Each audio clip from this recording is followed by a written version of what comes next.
Want to share a ChatGPT conversation with someone else?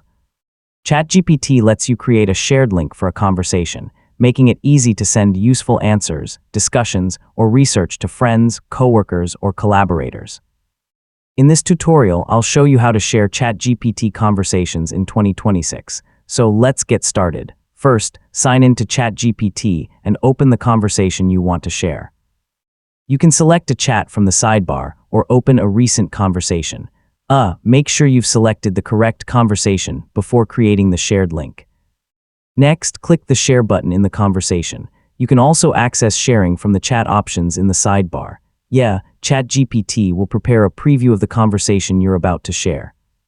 Before copying the link, review the conversation carefully.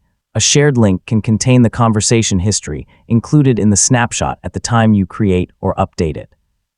Avoid including passwords, private information, or other sensitive content in a conversation you plan to share.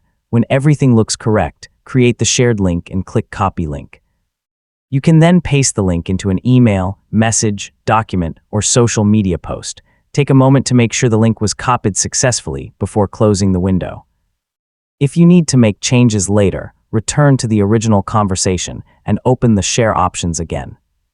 Depending on the current sharing controls, you can update the shared conversation or remove the link.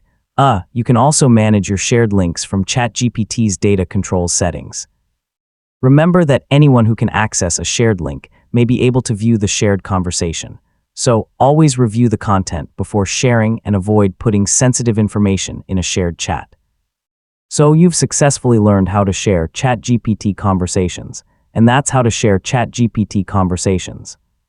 Shared links are a convenient way to send useful ChatGPT discussions to other people without copying the entire conversation manually.